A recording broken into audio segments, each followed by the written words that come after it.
کندهار د استوایي اقلیم لرونکی دی چې جنوب خواته د شوابک او سرې شګې د دشتو موجودیت د دې ولایت ځانګړتیاوې صحرایي او نیمه صحرایي ته اړولې دي. په کومو ځایونو کې چې شینغر او کافرچر غرونه موقعیت لري او د ارغنداب سیند یې له کوزنیو جنوبي برخو نه تېرېږي، هوا یې معتدله کړې او د ډنډ، پنجوایي، میوند، ارغنداب او د شګې ولسوالۍ د ښې او زړه راښکونکې هوا لرونکې دي. یاده شوې ولسوالۍ په پسرلي او اوړي کې ښه مرطوبه هوا لري، ژمی یې نسبتا معتدله او اوړی یې تود وي. د طلوع ټلویزیون ګرانو لیدونکو د هی میدان تای میدان د خبرونو مینوالو، همدا شیبه موږ د کندهاریانو سره پر دسترخوان باندې ناست یو او د ډوډۍ خوړلو وخت دی.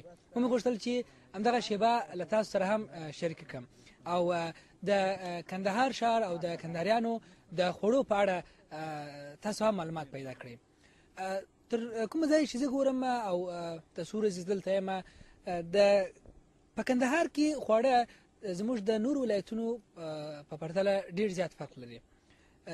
دا چې کوم خواړه زیاتره مشهور دي او د دې ځای خواړه څه ځانګړتیاوې لري، حاجي صاحب موږ ته ووایي. که د پخوا پر اړخ باندې وغږېږم، په کندهار کې د زموږ یو کندهاري شوروا به موږ په کورو کې ډېره پخوله. هره شپه به وایي شوروا، هره شپه.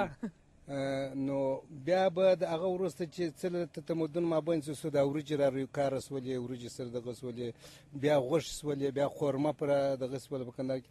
او دغه ستاسې مخ ته چې پراته دي دغه بورګي موږ بولله، مګر اوس د بولاني په نامه یادېږي. اوس یې نه کې عصري سیستم پیدا کړ، موږ پر دا طبخي باندې پخوله، ګندنه به مو میده کړله، بیا به مو دغه کړله، دا زموږ میرمنو به دا ګندنه میده کړه، دا بیا واخیستله پر طبخي باندې بیا دا ډوډۍ واچوله، بیا له هغې څخه بیا دا ګندنه پکښې کې هواره کړل، بیا له هغې څخه بیا دا بولاني په نامه باندې چې د بورګي په نامه موږ یادوله. اوس یې د بولاني په نامه، ځکه چې اوس وخت عصري شوی دی.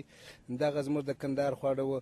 او ډېر خواړه چې موږ خوړل، د سبزیجاتو خواړه موږ ډېر استعمالول، لکه بینډۍ، لکه بانجان، لکه تورایي، داسې نور سبزي، پالک، او استعمالوي هم خورئ هم. تر اوسه پورې دا زموږ په کندهار کې رواج دی او ډېر په عصري ډول باندې چې پخېږي، چې شاید په نورو ولایتو کې دا بینډۍ موږ بولو، په کابل کې بامیان بولي.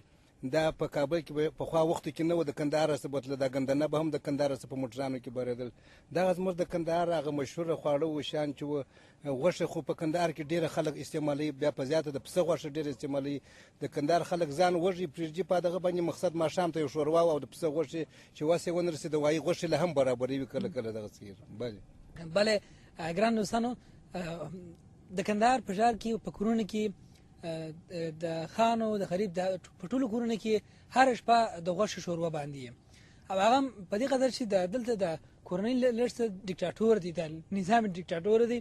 بس نو د دې لپاره چې حاجي صاحب همیشه پرهیز دی، مالا نو هر ماښام دلته شوروا وي. ځوانان که څه هم دومره خوشحاله نه دي.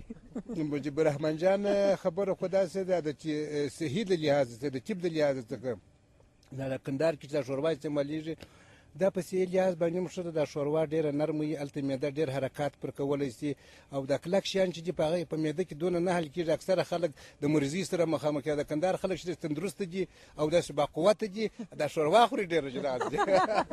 او د شپې له خوا واقعا هم ښه ده.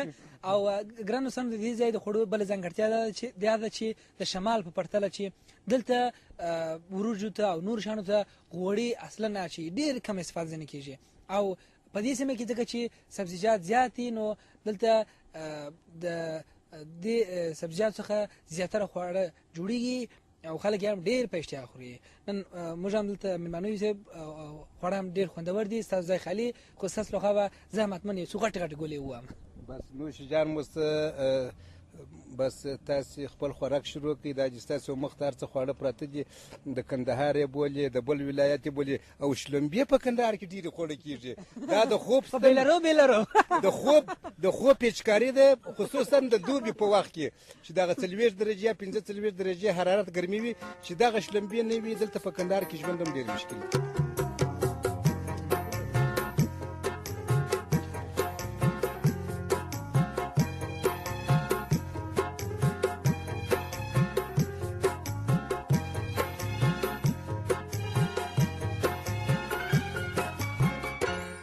دا اشرف البلاد کندهار.